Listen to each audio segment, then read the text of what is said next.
You know, Good Friday is coming, Easter weekend is coming. In a week's time, we'll again remember even the songs just now, what Christ did on the cross. What drove him to the cross? Who put him on the cross? The Roman soldiers, the Pharisees, Pontius Pilate. But of course, we know as we sang the song, it was love that drove him to the cross. He was compelled by love. Everything is about love.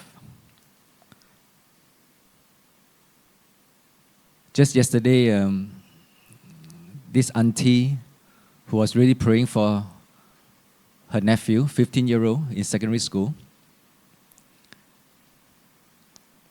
she said that he has stopped going to church, having some struggles in his life. And so she was really praying for him. And then I thought, since Easter coming, I will just send her the churches that I'll be speaking at this coming weekend, next weekend.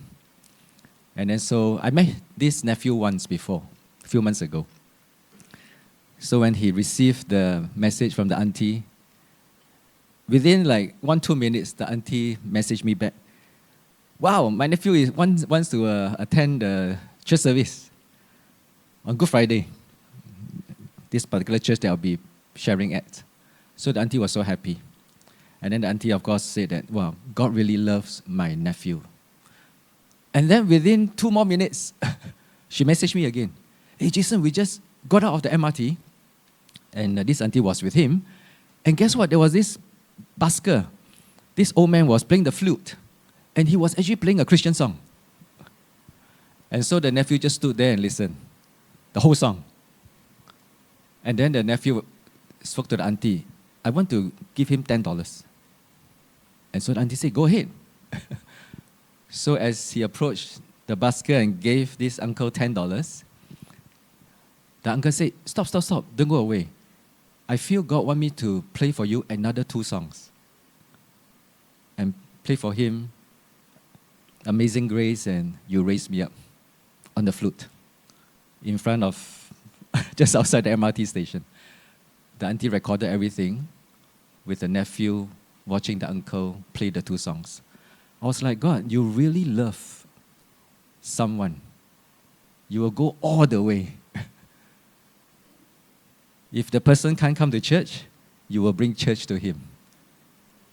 So just want to encourage all of us that when Jesus went to the cross, it was all driven by love, so that many more can know him, many more can be saved. Last week, I brought you a message on how to build a strong marriage. Today will be how to build a strong family. I remember I was in prison 17 years as a prison officer, not a prisoner. Then went over to Ministry of Social and Family Development. And of course, over there, I was put in charge of family violence, child abuse cases. And I remember one time I was attending a meeting. The minister at the time was Vivian Balakrishnan. He was the minister of MSF then. And of course, we were discussing about all the social issues and the families and the problems. And then he made a statement I will always remember. He said Singaporeans do not really suffer from lack of material wealth. We suffer from poverty of relationships. It's not material things that we are lacking. Even if we are lacking in material things, the government will give you vouchers, take care of you. But it's relational poverty. We are materially rich but relationally poor. We have beautiful houses but we have broken homes. You know, I work with many people over the years, prisoners, MSF, youth at risk, broken families, even did the Dads for Life when I was doing Dads for Life, met many fathers, even in churches. So that's why today I want to talk about family. And we talk about family as a former civil servant before. Once in a while, we have to draft speeches for our minister and sure put in one, Chinese New Year time, Christmas time. Family is the basic building block of society. Family is the foundation of a nation. But the English version, very long-winded. Family is an important building block. Family is a foundation, very long-winded. I like the Chinese version. 国家, you see just 2 words, you can see the word 家 inside. Of course, in the past, we say 没有国哪有家. Without a nation, how can there be a family? That's why the Great Wall was built in order to protect the nation. But I would say, if indeed family is the basic building block of society, it's a foundation of a nation, then 没有家哪有国. Without families, how can there be a nation? If families are the basic building block. Now, we are on the 7th floor. Can you imagine if this morning, if we all come to church, at the lift, you want to press, and then you look left, look right, wow, it's cracking. You know, Pastor just now talked about Japan. He was there. There was an earthquake, 6 point something on the Richter scale, but still, no. Usually about 6 some, they don't even report, they don't even care. Much higher than they will report, right? It's so common. But if you see cracks on the wall, on the pillars, when you're coming up, do you think you'll still sit here and listen to me in peace? Probably not. You're thinking, well, have the crack gone bigger? You know, I better check or better run, better evacuate, right? If the foundation is not strong, the building collapses. What is happening to family now? I always wonder whether this family is the basic building block of society is biblical. Can we even find something in the Bible that says a family is the foundation of a nation? Family is the basic building block. Right? If it's biblical, then we follow, right? If it's not, then probably it's just the government's idea. Well, we have to go back to right at the beginning. Right at the beginning, when God created Adam and Eve, God created man in his image. Male and female, he created them. He blessed them and he said, be fruitful and multiply. And fill the earth and subdue it now. There is the key. Family is the foundation of a nation, is written in the Word of God. I sometimes find the Word of God is so rich. There is truth. And God gives us templates. God gives us not just the truth, but in the truth you can find templates, framework, principles. God gave Noah the template to build the ark. God gave Moses the template to build the tabernacle. God gives us template how to live our life. And the template for family is actually embedded in these early verses in Genesis. Now let me unpack it. Then you will see. Very easy. Once you can unpack it. So God created man in his image. So there's a God-man relationship. Male and female, that's a husband and wife relationship, which I talked about last week. Be fruitful means have children. Have children means, once you have children, there is a parent-child and child-parent relationship. And out of these 3 relationships, we fill the earth. We subdue it. So from marriage, from family, to tribes, to societies, to nations. So obviously, if you want the nation to be strong, you need strong societies, you need strong families, you need strong marriage. It's a bit like left leg and right leg. So if I say I want to go and have dominion, I want to go plant churches, I want to have a successful career, right? I want to go and chiong. When I want to do that, guess what? My left leg better be strong, stable. I've known of so many successful businessmen. My wife worked in a bank, I work in the civil service. I know of people who are very successful career, then suddenly something happened here. Something happened to their son, something happened to their marriage, something happened here. They have to pull back. They have to drop everything and pull back. So God has given us the key. Sometimes we say work-life balance. Well, work-life balance is basically make sure your family, the 3 relationship is strong, and at the same time, we can go and chiong. Now I'm going to unpack it further. How to build a strong family? These 3 key relationships. Build a strong God-man relationship, our relationship with God, marriage relationship, which I talked about last week, then a parent-child relationship, and child-parent relationship. These are the 3 key relationships. And after that, we can rule over, we can have dominion, we can go and chiong. I even simplify it even further. Upstream, midstream, downstream. Usually downstream problems come from midstream. Midstream problems come from upstream. Let me explain. There was one time, a few years back, a former cell member of mine told a friend who was having problem with one of their children, teenage children, and said, why don't you go and look for Jason. Maybe he can give you some advice. So they reached out to me, bought me lunch. One of them came in first. I can't remember whether husband and wife came in first. I think both of them were working, dual income family. The next person came in. It's like they were rushing, and I still remember the husband said, let's order. I need to go for my next meeting. I said, wow, okay. You invite me and you're so rushed, right? Anyway, so we sat down and ordered the food, and then I said, okay, I'm here. How can I help you? Then, of course, wife looked at the husband looked at the wife. And then finally, they started sharing, it's about one of their children. After they shared with me, I said, I think I need to recommend a counselor for this child. And now I already sensed the vibes between husband and wife. Something is not right. Even though they were talking about one of their children. I said, what about the other child? Because they have two, right? What about the other child? So then they say, we're here to talk about this child, not the other child. I say, since we have time, the food not here yet, why don't you tell me how is the other child? After they shared with me what's happening, I said, I think I better recommend a psychologist. Because that was serious. Even more serious than this other child. So I dealt with the downstream. I decided to move midstream. Because from the vibes, I didn't feel the marriage relationship was okay. So I said, I always look at the man, right? I always look at the man. I look at the man, I say, so tell me, how's your marriage? And then the husband, we are not here to talk about marriage. We just want to hear talk about children. I said, never mind the food, we're still eating. Can you tell me about your marriage?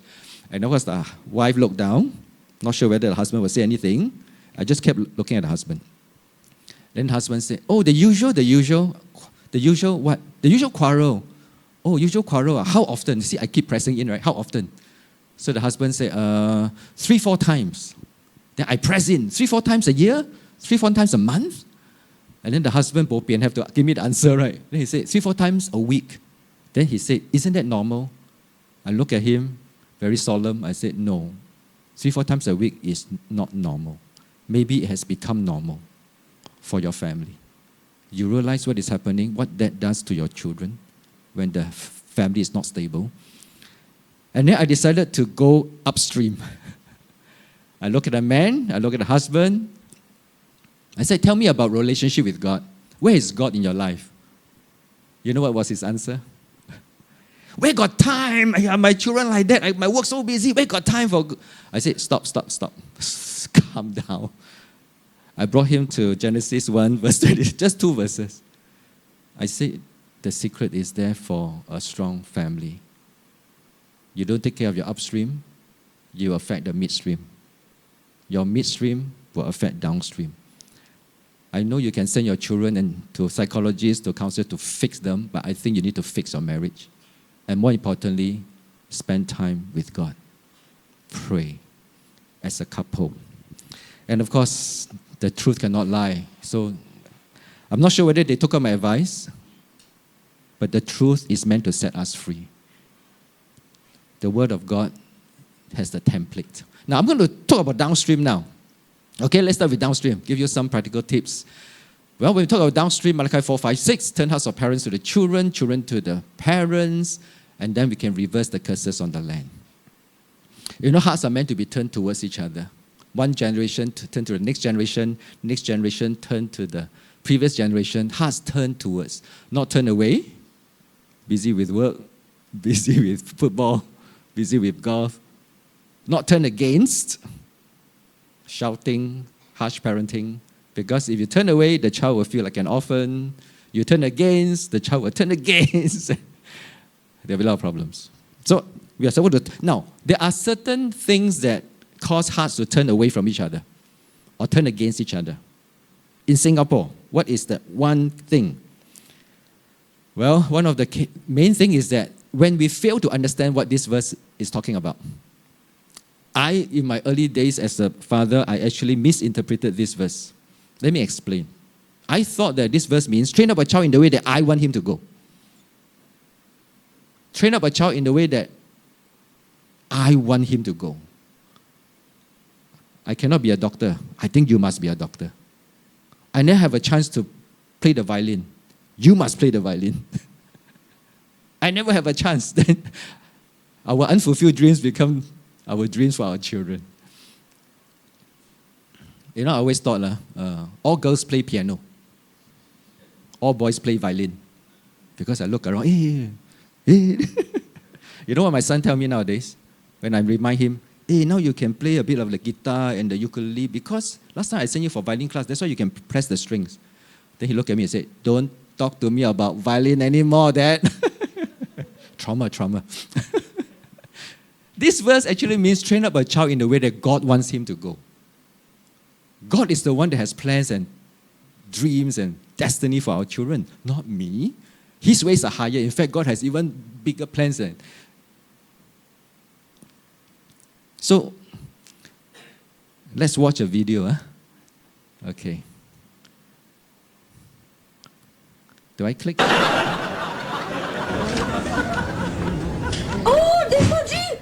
He got his A-level results. Tell me the worst. No, it's great news. He got what he needed. Let me see. English A, mathematics A, physics A, chemistry A. What is this? What? But he got a B in classical studies. He got a B? It doesn't matter. What do you mean it doesn't matter? Doesn't matter. My son got a B. It's only one. Still, it's a B. He could have got all A's. Mr. Sinha's son got all A's. But my son had to get a B.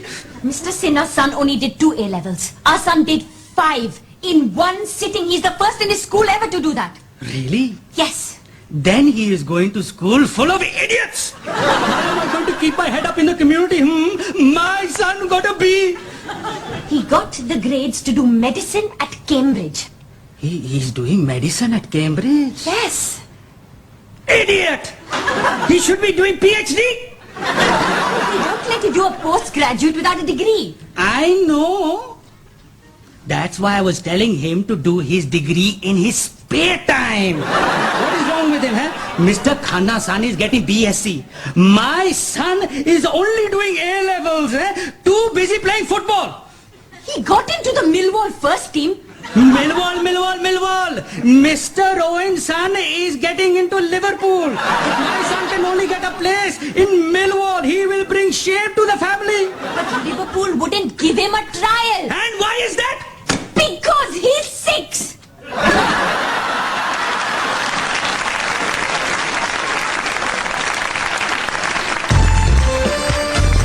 You know, some years back, when someone sent this video to me, I watched it, I laughed just like you, and after I laughed, I realized, I'm laughing at myself.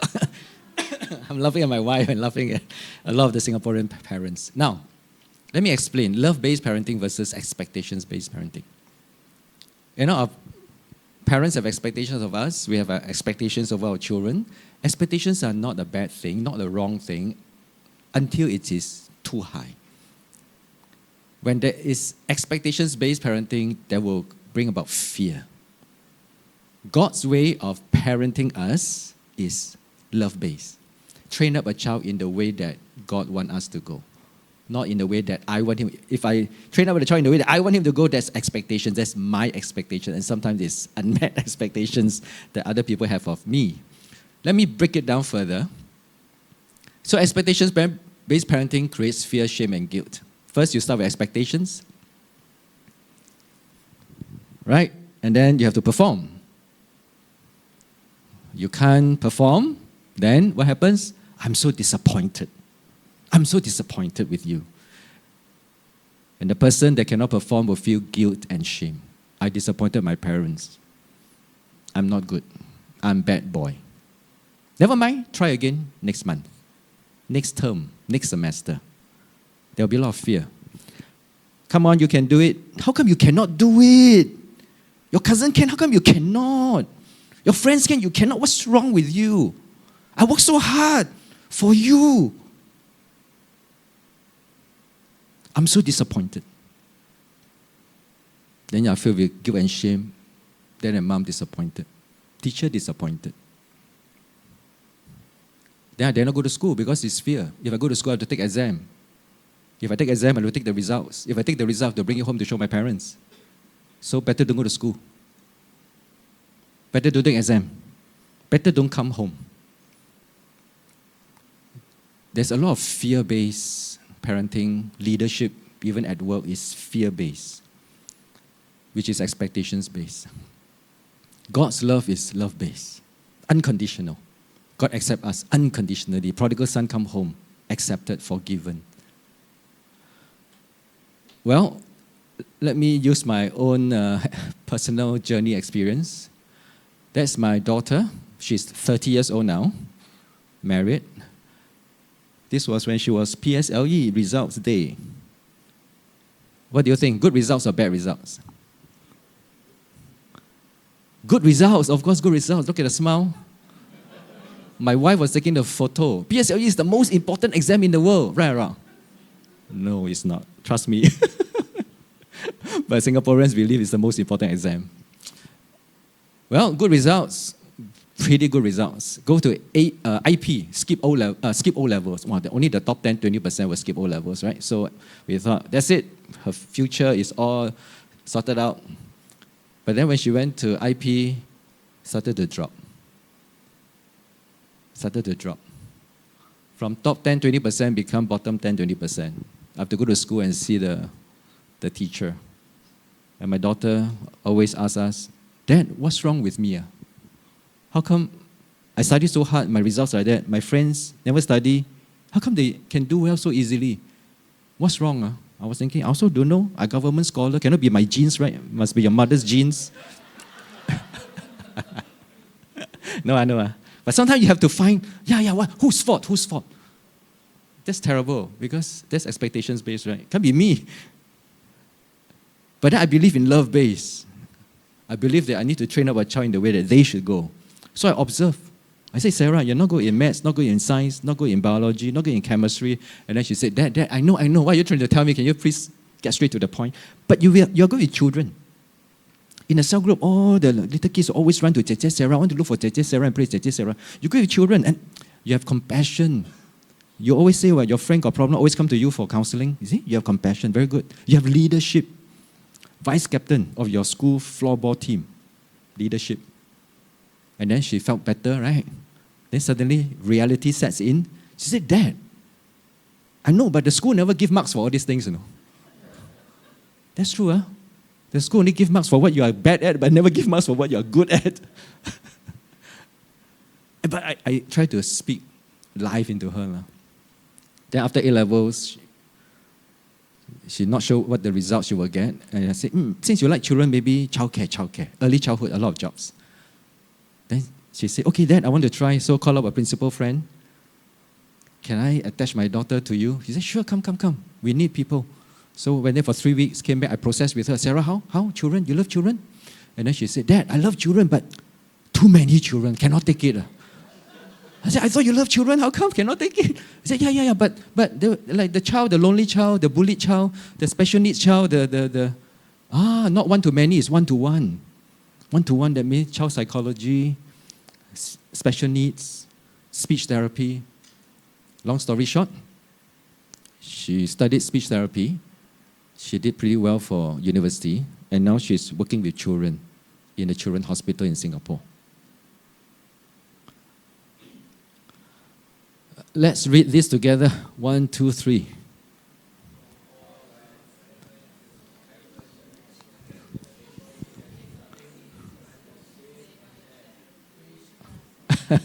Fair or not? Not fair.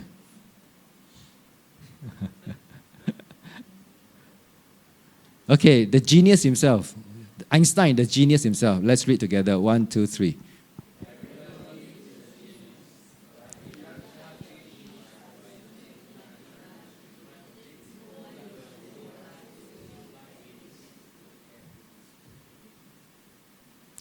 If Jesus has chosen, I don't know, if we were Jesus, who will we choose to be our disciples?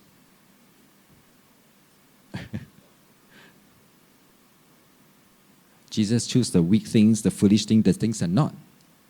Because Jesus knew the potential. Jesus didn't choose them because of what they can do, but what they can become. Everyone is a genius, right? Now, so one is the way we train our children must be in line with God's plan and desire. Through our observation as they grow up, we need to identify their strengths and their weakness and then channel them to the areas of strength in a way that they are supposed to go. So we've got to pray, what is God showing us about our children, not what we want them to do. The other thing that will create tension between parent and children, the downstream relationship, is values. Values. I know of parents who want to pass down valuables.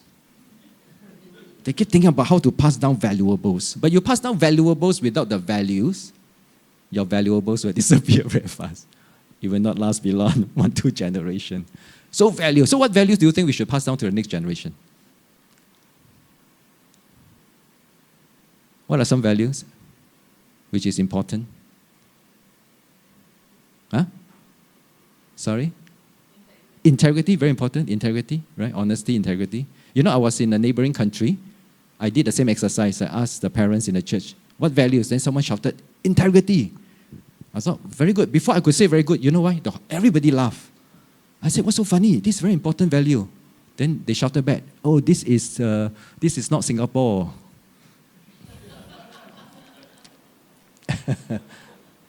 Yeah, some places, not so easy to find this value. That's why it's so important to pass it down. What else? Huh?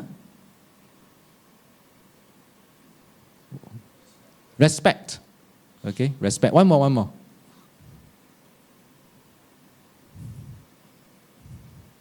There are many values. Let me show you this next video clip. How do we pass down values?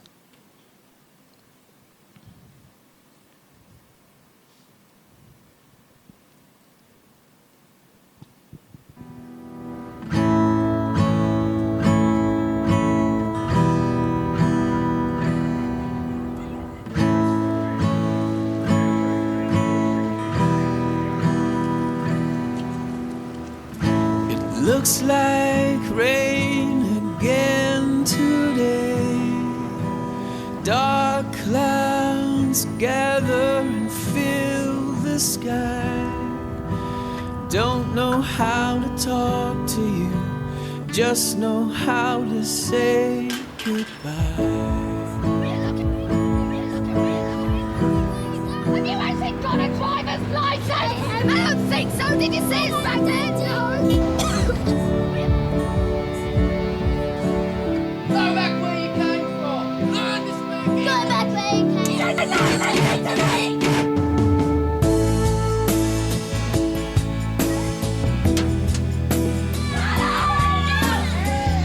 What's wrong with you, Harry?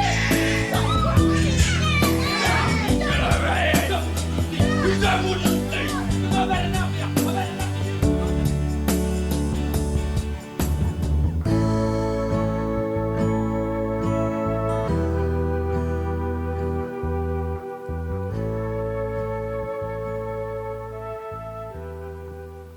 Children see, children do.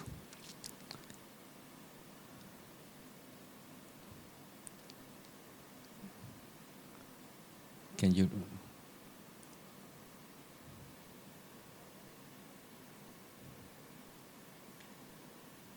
Yeah. Got to remove. Okay, thanks. So the answer, how do we pass down values, is to live the values we want to teach. Values are caught, not taught. You know, integrity is so important, right? Honesty. So, but sometimes we forget. You know, in those days, we had parking coupon. Remember parking coupon? Then we go and peel the little tabs. So one time we drove in the car park. Then it's supposed to be there for just 10 minutes to pick up something. So our children were behind. Then husband and wife talking. Should we tear or not tear? Only 10 minutes only what? You know, coupon half an hour, no? Such a waste. So we're discussing, you know, for 5 minutes to tear or not to tear. Our children were behind. Then we realized, hey, our children are behind. Oh, tear, better tear. So between husband and wife, you have 3 values, I have 4 values, add up together, maybe 6 or 7, right? You check on me, I check on you, so that we can help each other to live out the values that we want to teach. Clearly, You are a letter from Christ, showing the result of our ministry among you. This letter is written not with pen and ink, but with the Spirit of the living God. It is carved not on tablets of stone, but on human hearts. We are letters. Don't ask your children to read the Bible. They are reading us. That's why a lot of young people, they walk away from church, they don't, yeah. The biggest reason why young people walk away from church because of hypocrisy.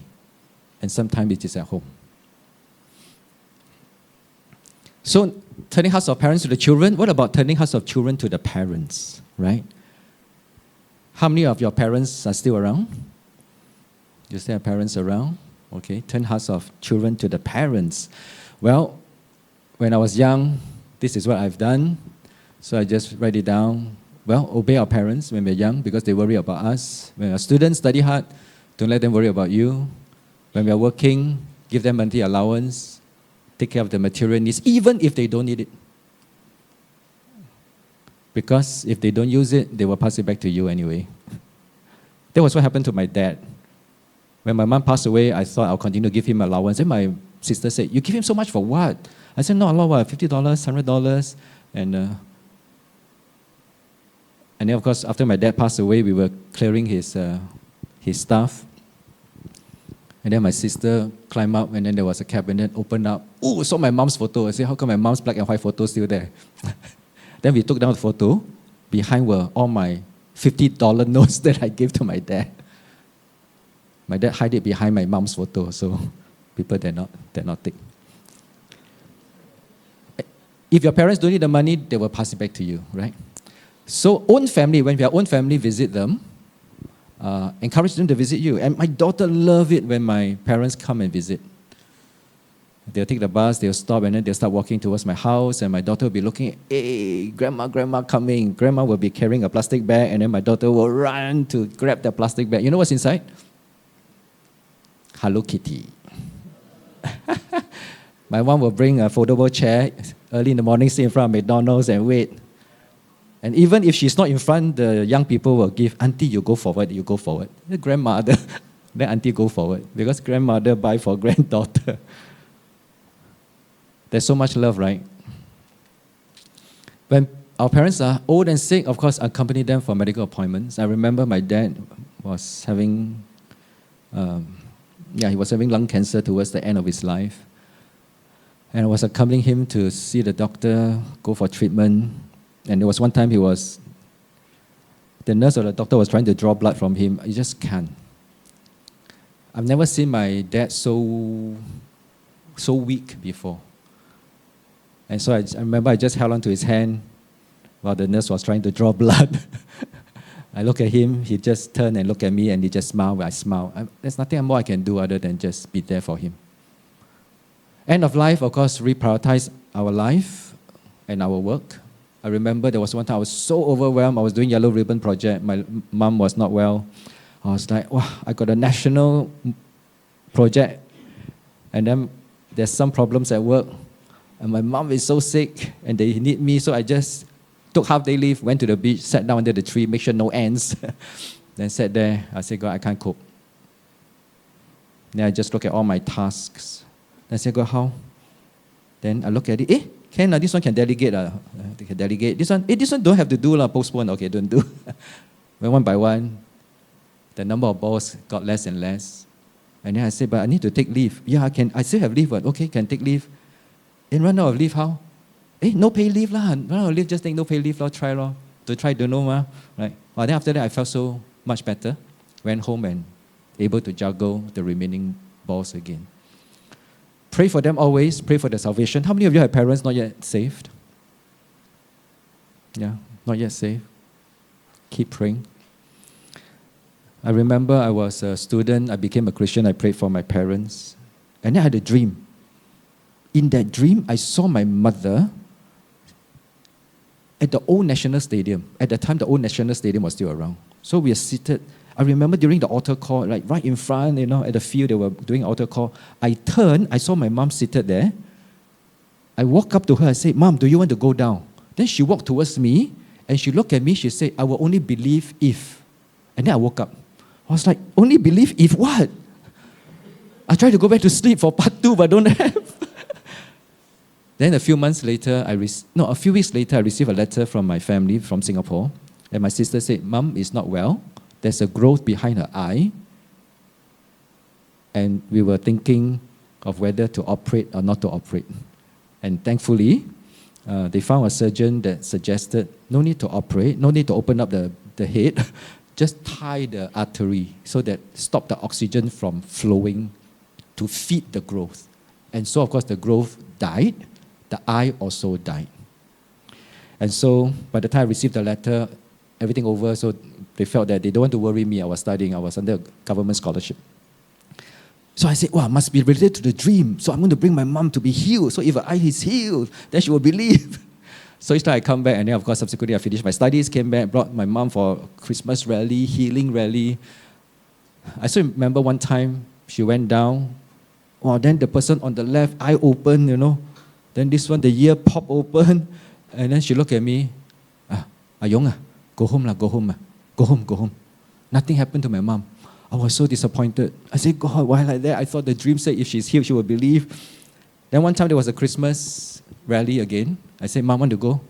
She said, don't want to go. You bring your dad. You bring your dad. I don't want to go. You bring your dad.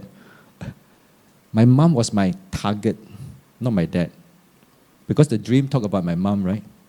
And so when my mom said, I don't want to go, ask her dad to go, so my dad walked towards me and said, hey, I want to go. So that night I sat there, I can't remember what the pastor was saying, at the indoor stadium. I didn't even bother much about what my dad was doing next to me.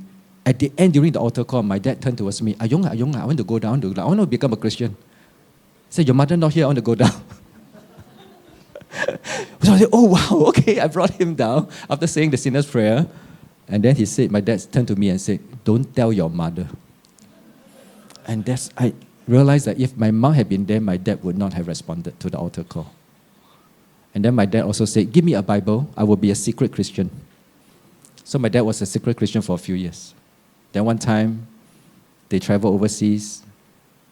That night itself, my mom called me, your father very sick, we're going to fly him back tomorrow. Came back, hospitalized, operated on appendicitis. The doctor said, you dare to fly, you could have been burst in the air because of the air pressure. So that first night I went to visit my dad. By then my mom knew my dad was a Christian. So I told my dad, Dad, if you're in pain, you just pray to Jesus, okay? You just pray. He said, yes, so easy, yes, so gao. Then of course my mom also wanted my dad to be healed, right? So my mom didn't object. The next day, when I visited my dad was well. All well. And then I went up to him and said, what happened? Then my mom said, you ask him what happened? He said Jesus came last night. So my dad shared with me what happened. The night after we left, he was in pain, the light switched off, he saw a white figure came in. And he said, well, I pray to Jesus, that means this must be Jesus. And 2 hands laid on this part where the operated area was. And then it disappeared, and then he was healed. So next day, he was changing. My mom saw him, shouted at him, said, what are you doing? You're supposed to rest in bed. Then my dad said, I'm healed. Jesus healed me. My mom said, don't talk nonsense. Then my dad said, we married for so many years. If I tell lie, you cannot tell me. So my mom said, oh yeah. And so when I heard this testimony, I said, that's it. That means mom will become a Christian because not that her eye was healed, it's my dad is healed. Then I look at my mom, want to go church. My mom said, go church for what? What happened? Guess what? 2 days later, my younger brother, the youngest in the family, was hospitalized for meningitis. My mom was so worried. My brother's friends came, gave my mom the talisman and said, this one from Thailand one, very leng one. Just put under your son's pillow, sure heal one. Then I told my mom, no, you can't do that. Then my mom said, I know that your God is more powerful. I will return this to his friends. You ask your church to pray for your brother. And that night I didn't go home. I was so desperate. Call my cell member, call my church, pray. I sat next to my brother. He was tied down by the strings because he was struggling. He couldn't recognize anybody because the virus, the bacteria has gone into the brain. his friend died of meningitis a few months ago. So my mom was really desperate, but thank God, a few days later, my brother was discharged. And my mom came to me and said, Ayong, this weekend, bring me and your father to church. So I brought her to church. It was a Cantonese service. And I thought I'll be staying with them throughout the service. But when my mom walked into the church, looked across, and then said, hey, that's my old neighbor, you know. Then the old neighbor saw my mom, shouted, Zhan Zhe. And then my mom turned towards me, you can go home already, I have friends. So I went home, came back after the service to fetch her, and my mom said, Long Zhong Gao Dim Sai, everything taken care of. I said, what is taken care of? She said, well, my friends will come, remove all the idols. I said, that means she has become a Christian. And of course, some months later, both my dad and my mom were baptized. Pray for them. It took me years to see what the dream said finally happened. Right? So don't give up. Finally, forgive them for their past mistakes. Forgive them for their past mistakes. I was mentoring this young man. He was telling me about his dad. And each time I met him, he would complain about his father. Up to a point, I don't know what to say to him anymore. So there was one time he was still complaining about his father. I sat there. I said, God, I don't know what to say. And then God dropped a question into my head. And I asked him, can you tell me how your father was fathered by his father? And then he stopped complaining. He said, my grandfather was a worse father to my father than my father was to me. And then these words just came out from my mouth, and I said to him, we cannot give what we have not received. If I receive love, I can give love. But if I receive pain, I receive bitterness, I receive beating, I may have no choice but to pass some of that down. We cannot give what we have not received. But we are Christians. If we cannot receive from our parents, who do we receive from? The God of love. We love because He first loved us. And because of His love for us, we can give some to our family, give to our children, even give to our parents who may not have loved us. There was one time I was praying and I saw this picture. I remember this was in the run-up to the day of His power. But I wasn't looking at the top glasses. Somehow in the vision, I saw this. I zoomed in on the bottom glasses. They were all empty, waiting to be filled with love. And then God said, I am the God of love. If you need to be filled, just move up. Just move upstream. Just move higher. And then out of that, we will overflow. We will overflow. Well, I only finished third point, you know. But no problem, the second point very fast. The second point was already covered last week. So can you remember the 5 C's? I'll give you a clue lah. What's the first one? Complementary. Second, Christ and the cross. Third, checklist. Fourth, community. Fifth, covenant. So husband and wife, man and woman are complement each other. Not compete, not control, but complement. Christ, the cross. Don't eat from the knowledge of the tree of good and evil. Go to the tree of life, which is the cross. And Christ is the third strand. A cord of 3 strands is not easily broken. Right? 2 are good, 3 even better. Checklist. Love is patient, love is kind. So put your name inside. Have you been patient? Have you been kind?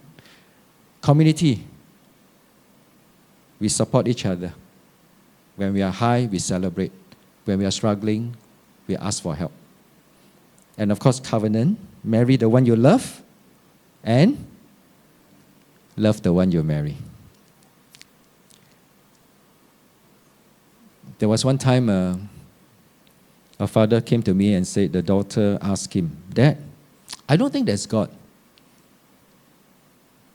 And the father asked the daughter, what makes you think that way? We go to church, we have family devotion, we have family prayer, you go to Sunday school. What do you mean there's no God? You know what's the answer of the daughter? The daughter said to the dad, Dad, if there's God, how come you and mommy always quarrel?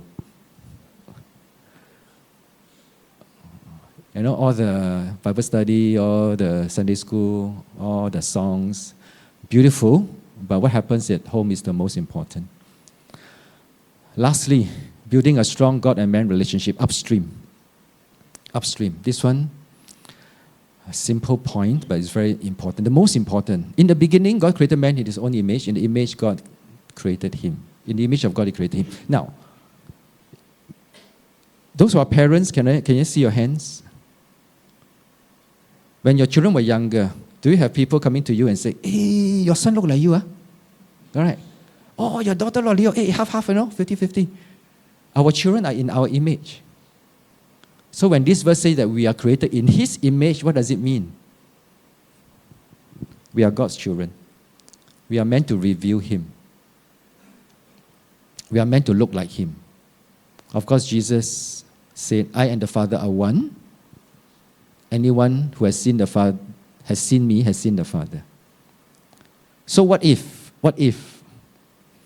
you go home and then your children see you walk inside the house? Wow, God the Father comes home. And since the Father and Jesus are one, and then if I come home, my wife said, wow, Jesus walked into the house. If all of us take care of our upstream relationship, become more and more like Jesus, more and more like the Father, when we all come home, guess what? Wow, that's a beautiful home. In fact, this verse, this is my last slide. Very often we apply this verse to the church. But what if we read this verse in the context of a family? Your love for one another, husband, your love for your wife, will prove to the world that you are his disciple. Parents, your love for your children. Children, your love for your parents will prove to the world that you are his disciples. I can come to a church and experience the love, but if I walk into your house, if I join you for a family dinner, will I encounter love between husband and wife, parent and child, child and parent? Because if I can encounter love, I know God is real. Is there a song? Yeah, I've asked for this song. It's a very beautiful song. Now, no altar call today, but as you listen to the song, I want you to think about one thing. It's a call to action, but not an altar call. As we sing the song, I want you to take out your smartphone. Is there someone in your family you want to write a message to? A love message. They say, son, I love you. I thank God for you. I'm sorry if I have whatever. I just want to say I love you. I want to bless you. Or maybe it's your parent. Dad, sorry I haven't visited you for so long. I just want to tell you that I love you. Okay? Let the love flows from your heart, from the Father's heart. Let the love flows from heaven. Let it flow from the cross. And through those words, it will go forth and not come back empty.